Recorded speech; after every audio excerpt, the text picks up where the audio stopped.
Hi friends, what is a concept and a vision of a project and why is it needed? You may find it difficult to begin with, but once you are clear with the idea of the concept and the vision, then the foundation of your project is well laid. Concept can be defined as the foundation of the project and the vision can be defined as the overall look and feel of the project. If you have a well laid out concept and a clear vision, then your project delivers what you have dreamt for. So let's talk about concept and vision today. Coming right up.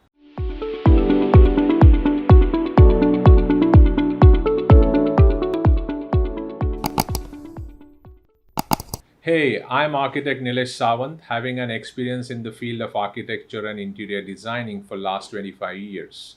If you truly want to understand the field of architecture and interior design and want to know how it really works on site, then subscribe and hit the bell icon so you don't miss anything. The concept and the vision for the project has two stages: before appointment of a designer and after appointment of the designer. In the first stage, you are alone without any creative assistance. At this stage, you have few goals, requirements, problems which are needed to be addressed, and that is the reason you decide to start the project, right? In the second stage, you have a professional consultant with whom you can discuss your goals, requirements, problems, and ask for possible solutions to match your dream. I'm going to talk about how to create the concept and the vision in both the stages, and you will understand it much better. So let's dive in. Let's see the first stage before appointing a designer. So, without having any designer and assistants, how do you start working on your concept and vision? Point number one: what are your current problems, needs, goals, and your desires? The concept is the base of a project and it originates with certain needs, desires, problems which a family or an individual faces in case of a residential project or an organization faces in case of commercial project. So to come up with the concept, the basic requirement is to list down problems and its possible solutions as per your desires. To understand it better, let us see few examples of how to list down your problems and requirements. Say, for example, in case of residential interior, you may list down that my bedroom and kitchen needs a lot of more storage than what I have currently, or I want more natural light in my house, or I need a small puja room in my house. In case of a commercial project, you may list down we need a bigger conference room and bigger pantry area with eating facilities for my staff, or I want to face my desk to my staff area. And in case of bungalow project, you may list down I want a swimming pool and a poolside deck where I can host parties, or I need an outdoor shower in my toilet. Now, these are few examples for you to understand how to start working on your concept and vision by listing down things which you want. So, in short, a concept and a vision are byproducts of understanding of your problems and needs. Point number two: what are the possible options and choices you have? Once the problems and needs are listed on paper, then usually one begins looking for the solution and you start visualizing your project. This vision may or may not be practical, may be clear or confusing, but it really doesn't matter, provided you definitely know what you want. At this stage, it's very important to list down what you don't want as well in clear terms. Now, to have an idea of how the final product will look, you may start looking on various social media platforms and collect information in the form of videos and photos. Shuffle few interior related magazines, and this entire exercise may give you a rough idea about the look and feel of your project. At this stage, your concept and vision has only a direction, but it is not yet finalized because you don't have a designer's assistance to finalize it. But this is good enough. So leave the rest of it to your designer to build for you. Now let's see the second stage after the appointment of a designer. Do refer to my video on the 7 secrets how to choose a designer for your project. The link for the video is in the description below.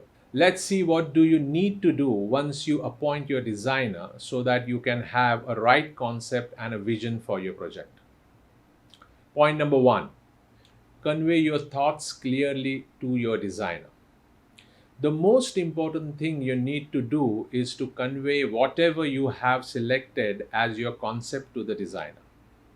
You may convey it by talking to him, by showing him pictures, videos, or any physical material. Once you give all this data to your designer, he understands exactly what you are looking for. It is very important to tell everything to your designer, which will explain him your problems, your needs, so that he can come up with the solution which will be close to what you are looking for. Point number 2, talk about your dreams, hobbies, passion, and your social life. You must talk to your designer about your passion, about your dreams, about your hobbies, your personality, about your daily routines, and about your family, or about your organization in case of a commercial project. This information about you will give a direction to your designer to come out with the customized solution to suit you and your lifestyle. This gives a personalized design touch to your project. Point number 3, be candid and clear about your expectations. It is very important to be clear about your expectations. You must know what exactly you want as a final outcome. If the conceptual design presented by your designer is not matching with your requirements, then you should clearly convey it. It is okay to redo things at this stage. Don't agree with what you don't like. It will create a lot of uncomfortable moments during the execution of the project. Also, you should keep in mind that everything you desire may not be practically possible or commercially feasible. In such cases, the designer will advise you about the things you should compromise or negotiate on. Point number 4, finalization of the concept and vision. Based on the inputs provided by you, the designer will come up with a concept for your entire project in the form of a presentation and visuals. At this stage, you must ask questions in case of any doubts about the design. Do not feel shy to ask questions. It is, after all, your home or office and it's your own money. Point number 5, do not keep shifting your goalpost. It is very important not to change the origin where you started for your concept and vision. This will create confusion for your designer and it will lead to a lot of rethinking from scratch. Remember, the concept and vision are the foundation of your project and these must be finalized first. The rest of the project is built on the basis of your concept and vision. Once you are clear with your concept and vision, then make sure you allow your designer to put everything on the paper. Come out with necessary details, specification, and visuals. Only then start the project. If you enjoyed this video and found it informative, then see similar videos on my YouTube channel.